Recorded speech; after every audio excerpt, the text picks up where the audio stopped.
Bienvenue dans cette 6e session de méditation. J'espère que ta semaine s'est bien déroulée, que tu as pu pratiquer régulièrement les exercices de méditation que je t'ai proposés. Tu avais également l'exercice des forces de caractère à faire, donc j'espère qu'il s'est déroulé sans difficulté, que tu as pu découvrir ou en tout cas prendre conscience de ces forces que tu as en toi et qui te sont utiles, et on les utilisera à la fin de cette session. Alors pour cette session, j'avais envie de te parler d'un petit objet qui est très utile en méditation, que tu as vu autour de mon poignet, qui est un mala. Je ne sais pas si tu connais, on en retrouve dans de nombreuses religions, ça peut être appelé un chapelet. C'est un collier de perles, donc on peut le mettre soit bien sûr en collier, soit en bracelet. Moi je l'utilise en bracelet, beaucoup de monde l'utilise sous cette forme-là, mais vraiment beaucoup aussi l'utilisent en forme de collier. Donc c'est un collier de perles que l'on retrouve, comme je te disais, dans de nombreuses religions, que ce soit le catholicisme, même dans l'islam, dans le bouddhisme, et souvent on voit les moines bouddhistes, mais aussi les pratiquants. Dans la rue, souvent on voit des vieilles femmes qui sont comme ça, qui récitent Om Mani Padme Hum, Mani Padme Hum, Mani Padme Hum, Mani Padme Hum, qui est le mantra de la compassion universelle. C'est un objet qui est sacré, qui est fabriqué dans différentes compositions. Ça peut être des perles de bois tout simplement, du bois de santal. En général c'est plutôt le bois qui se trouve dans la région où il a été fabriqué, en tout cas c'est ce qui est conseillé. Aujourd'hui on en trouve beaucoup en lithothérapie. Alors c'est vrai que moi je les aime moins parce que je les trouve lourds et souvent ils sont avec des élastiques et ils ne sont pas très pratiques à utiliser pour la méditation. Donc moi j'utilise du bois de santal, mais sinon il y a la graine de Bodhi qui est l'arbre où Bouddha aurait connu l'éveil. Donc on peut trouver ce mala-là, donc avec les graines de Bodhi, mais aussi avec des graines alors de Rudraksha. Donc ça c'est vraiment une autre graine qui est beaucoup utilisée par les yogistes, qui est vraiment une graine sacrée pour pouvoir en fait éloigner toute la négativité et nous permettre d'être en paix. Donc il y a tout l'aspect symbolique du mala, mais aussi tout l'aspect pratique. Dans l'aspect symbolique, il y a normalement 108 perles. Ça, c'est la base du mala, il y a 108 perles.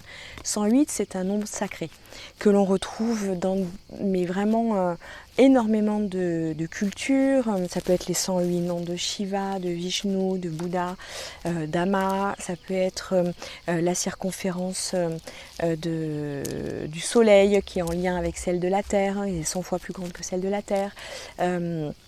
On le retrouve vraiment, les 108 épreuves de Bouddha, les 108 mudras, les 108 livres qui ont été cachés par Padmasambhava. Enfin voilà, c'est vraiment un nombre sacré beaucoup en Orient. Et c'est pour cela que le mala doit être composé de 108 perles. Donc il y a 108 petites perles et puis en haut il y a la grosse perle. On appelle ça la perle gourou qui nous permet de vaincre la vacuité. Cette perle gourou, en fait, elle est très pratique parce qu'elle nous permet, quand on a fait le tour du mala, de savoir, quand on a les yeux fermés, quand je l'utilise, eh bien je sais que j'arrive au bout de mon mala, que j'ai fait le tour des 108 perles. C'est aussi une perle repère. Donc elle est vraiment très importante. On appelle ça la perle gourou ou la bille de tête. Donc pourquoi est-ce que moi j'utilise un mala? Alors moi, pas toute seule, je n'ai pas inventé l'utilité du mala, c'est beaucoup de monde qui l'utilise. Et bien tout simplement, plutôt que d'utiliser une minuterie, c'est un compteur. Comme il y a 108 perles, et bien ça me permet d'avoir un repère. Donc moi quand je vais méditer, je sais à peu près combien de temps je mets pour faire le tour. Donc plutôt que de minuter, mettre pour 10 minutes, et bien je vais utiliser mon mala et je sais que je vais l'utiliser pendant 10 minutes quand je vais faire tourner les 108 perles. Donc ça c'est vraiment extrêmement pratique. Donc je vais vous montrer comment on l'utilise.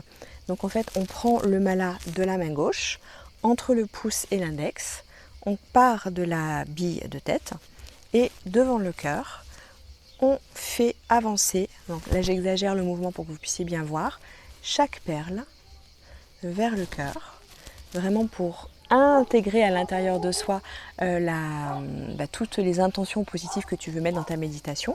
Je fais avancer Donc tu as plusieurs possibilités. Soit tu récites un mantra, comme je disais tout à l'heure, Om Mani Padme Hum, mais ça peut être n'importe quel mantra que tu as envie d'utiliser. Soit simplement pour te connecter à ton souffle, c'est je prends mon mala et c'est première perle, j'inspire. La deuxième, j'expire. J'inspire. J'expire. Et ça, tu vas le faire 108 fois. Mais tu peux, si tu veux doubler en fait ton temps de méditation, c'est sur une perle, j'inspire et j'expire. Sur une deuxième perle, j'inspire et j'expire. Tous les exercices de souffle, en fait, tu peux les faire avec le mala. Quand je dois le faire 10 fois, eh ben je vais jusqu'à 10 et je recommence. Il y a aussi d'autres malas, c'est vrai que là je ne l'ai pas pris, où il y a 3 autres perles qui sont des compteurs intermédiaires qui te permettent de savoir en fait quand tu es un quart de ta méditation. Donc le mala est vraiment un outil très pratique en fait et aussi très symbolique parce que quand tu le portes avec toi, eh bien, c'est aussi un rappel.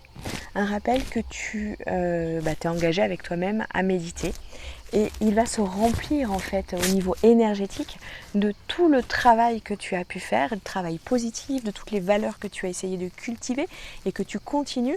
Et en fait quand tu regardes ton mala, eh bien tu sais combien il t'accompagne au quotidien dans ton envie de te transformer en personne meilleure pour pouvoir atteindre le bonheur et pouvoir permettre en fait à ton entourage de participer, de bénéficier à tout ce travail intérieur que tu essayes de faire. Donc tu peux trouver des malas un peu partout dans des boutiques. Je t'invite à faire attention du bois qui est utilisé, qu'il ne soit pas peint, parce que c'est vrai que s'il est peint, tu vas être, ça va déteindre avec la transpiration sur ta peau, qu'il n'y ait pas de produits chimiques et toxiques. L'idée c'est vraiment que ce soit un objet qui te soit précieux et qui t'accompagne au quotidien. Donc si tu as des questions sur les malas, tu sais que dans le groupe, on peut se retrouver pour que je puisse y répondre. Donc pour les prochains exercices de méditation, notamment les exercices de souffle, si tu as un mala ou si tu vas en avoir un, je t'invite à vraiment l'utiliser en conscience pour pouvoir améliorer ta pratique et rester encore plus présent lors de ta pratique. Tu vas avoir des exercices à faire cette semaine, bien évidemment. Donc l'exercice de pleine conscience, c'est un exercice très ludique, un exercice qui va te reconnecter à ton enfant intérieur, qui va être de colorier une fleur de vie. Donc tu vas pouvoir télécharger la fleur de vie. Je t'invite à sortir crayon, feutre, pastel, ce que tu as à la maison. Ne va rien acheter, je suis sûre qu'à la maison tu as des fonds de crayon qui traînent, pour pouvoir colorier en conscience une fleur de vie. Prendre le temps de choisir les couleurs, de ressentir ce qu'il se passe au moment où tu le colories et ensuite peut-être prendre un temps de méditation en observant tout ce que tu as pu mettre dans cette fleur de vie. Donc un exercice ludique, ça c'est parce que souvent, tu as dû voir, il y a beaucoup d'exercices de coloriage autour des mandalas. C'est un exercice extrêmement puissant, moi que j'ai adoré faire, je me suis formée au mandala et j'ai trouvé ça extrêmement puissant et de reconnexion intérieure. On perd complètement la notion du temps et c'est vraiment un outil qui nous permet d'être très concentrés et qui on est beaucoup moins envahi en fait par toutes les idées parasites. Donc il y a cette fleur de vie que je te propose, mais après il y a une multitude de cahiers qui existent, où tu peux même télécharger gratuitement sur internet de nombreux mandalas pour pouvoir te faire plaisir et prendre des moments de reconnexion avec ton enfant intérieur. C'est vraiment précieux. Ensuite, l'exercice que je te propose est une lettre d'introduction positive. Donc là, tu vas aller rechercher tes forces de caractère que tu as pu recevoir suite au test que tu as passé cette semaine. Et là, tu vas écrire à la personne de ton choix ou au grand univers, au grand tout, à qui tu veux, pour te présenter en utilisant toutes les forces de caractère qui sont ressorties dans ce test. Présente-toi et à chaque force de caractère, essaye de l'illustrer par un exemple, une expérience de ta vie où tu as pu mettre en lumière cette force de caractère. C'est un exercice qui est très intéressant parce que souvent on oublie toutes ces forces de caractère qui sont en nous, sur lesquelles on peut s'appuyer pour pouvoir avancer dans la vie. Donc écris cette lettre, ça peut être à toi-même, dans ton cahier, peu importe à qui tu souhaites l'écrire. Ce qui est important, c'est que tu puisses la ressentir, vivre intérieurement combien tu as des forces de caractère. Et tu as aussi, comme tout le monde, des traits de caractère qui sont plutôt défavorables, mais en général, on a des traits de caractère qui sont très puissants et sur lesquels on peut s'appuyer pour avancer au quotidien. Donc une lettre d'introduction positive, c'est-à-dire que tu vas te présenter positivement en donnant des exemples d'expériences de ta vie où tu as pu illustrer ces forces de caractère. Donc une fleur de vie à colorier et cette lettre des forces de caractère à faire. Et le dernier exercice en pleine conscience, et je travaille cette semaine, c'est d'écouter avec son cœur. C'est-à-dire que quand tu vas rencontrer des personnes cette semaine, je t'invite vraiment à prendre le temps à écouter, à accueillir. Simplement, on a déjà parlé, quand on parlait de la bienveillance, si tu te souviens, qui était d'avoir la curiosité, d'avoir l'accueil avant d'avoir l'espérance. Donc d'abord, c'est trouver l'intérêt, donc forcément dans son cœur pour aller s'intéresser à l'autre, et pouvoir accueillir. Et vraiment, juste, j'écoute avec mon cœur. J'essaye pas d'apporter des réponses, j'essaye pas d'illustrer quoi que ce soit. Je rentre pas forcément dans un échange. J'essaye simplement d'écouter. Donc là, vraiment, je suis hyper attentif à l'écoute. Et avec mon cœur, c'est-à-dire avec le sourire et le cœur grand ouvert.